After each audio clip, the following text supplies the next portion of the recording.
انس فرماتے ہیں کہ میں نے دیکھا کہ حجام آپ کے سر مبارک کے بال کاٹ رہا تھا اور آپ کے صحابہ کرام آپ کے گرد گھوم رہے تھے. سبحان اللہ کہتے ہیں.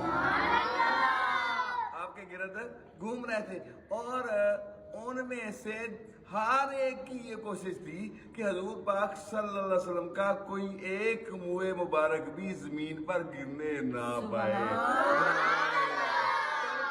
بلکہ ان میں سے کسی نہ کسی کے ہاتھ میں آ جائے. یوں کر کے گھوم رہے تھے اور اپنے ہاتھ نیچے یوں کیے ہوئے ہوں گے کہ کوئی نہ کوئی منہ مبارک تو مجھے بھی مل جائے، مجھے بھی مل گئے. حضور پاک صلی اللہ علیہ وسلم کی ساری حجامت میں ایسا ہوتا رہا اور کوئی ایک منہ مبارک بھی زمین پر گرنے نہیں پایا. حضرت ابن شماسہ المہری فرماتے ہیں کہ حضرت عمر بن عاص مرض الموت میں مبتلا تھے. ہم ان کی عیادت کے لیے گئے. حضرت عمر بن عاص کافی دیر تک روتے رہے. پھر فرمانے لگے مجھے حضور پاک صلی اللہ علیہ وسلم سے زیادہ کوئی شخص محبوب نہ تھا. کیا فرمانے لگے؟ پھر سن لیں، مجھے بڑا مزہ آیا. فرماتے ہیں مجھے حضور پاک صلی اللہ علیہ وسلم سے زیادہ کوئی شخص محبوب نہ تھا، نہ میری نظر میں آپ سے بڑھ کر کوئی بزرگ تھا، نہ ہی آپ کی جلالت کے پیش نظر میں آپ کو جی بھر کے دیکھ سکا. حضور پاک صلی اللہ علیہ وسلم کے چہرہ انور کی، آپ کے چہرہ انور پر جلال کتنا تھا کہ صرف دو ہستیاں، حدیث پاک میں آتا ہے سیدنا فاروق اعظم، سیدنا ابو بکر صدیق، یہ دو ہستیاں حضور پاک کو دیکھ کے مسکراتے تھے، حضور پاک ان کو دیکھ کے مسکراتے تھے.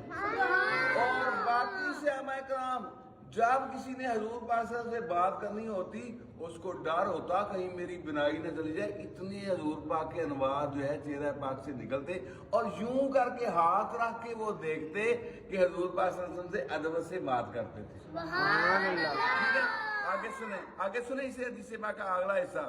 فرماتے ہیں کہ اللہ نہ ہی آپ کی جلالت کے پیش نظر میں آپ کو جی بھر کے دیکھ سکا. اور سنیں، اور اگر مجھے کہا جائے کہ حضور پاک کا حلیہ بیان کرو تو میں آپ کا حلیہ بیان ہی نہیں کر سکتا، کیونکہ میں آپ کو کبھی آنکھ بھر کر نہیں دیکھ سکا.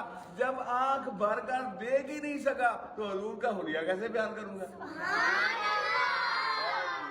آپ پوچھیں اللہ کے محبوب پاک صلی اللہ علیہ وسلم کے نعت خان سے، حضرت حسان بن ثابت سے، آپ کے نعت کو جو ہے شاعر ہیں وہ کون ہے؟ حضرت حسان بن ثابت. اور بھی 37 حضور کے صحابہ کرام نعت خان تھے. آپ فرماتے ہیں کہ وَأَحْسَنُ مِنْكَ لَمْ تَرَكَتْ عَيْنِي، میرے محبوب آپ جیسا حسین میری آنکھ نے، میں نے بڑے بڑے حسین دیکھے ہیں لیکن آپ جیسا حسین کوئی دیکھا ہی نہیں. سبحان اللہ. آپ جیسا کوئی حسین میری آنکھ نے دیکھا ہی نہیں آج تک. وَأَجْمَلُ مِنْكَ لَمْ تَلِدِ النِّسَاءُ، میرے محبوب آج تک کسی عورت نے، کسی ماں نے آپ جیسا خوبصورت بچہ جنا ہی نہیں. سبحان اللہ. من کل عیب، آپ تو ہر عیب سے پاک ہوئے. کأنک قد خلقت کما تشاء، گویا جیسے آپ چاہتے تھے ویسے پیدا ہو گئے. آپ کہیں گے ہر عیب سے کیسے پیدا ہوئے؟ جب بچہ پیدا ہوتا ہے تو اس کی نال ہوتی ہے، حضور پاک نال کٹے ہوئے پیدا ہوئے. حضور پاک جو بچہ پیدا ہوتا ہے اس کی سنتیں کرنی پڑتی ہے، حضور پاک کی سنت ہوئی تھی.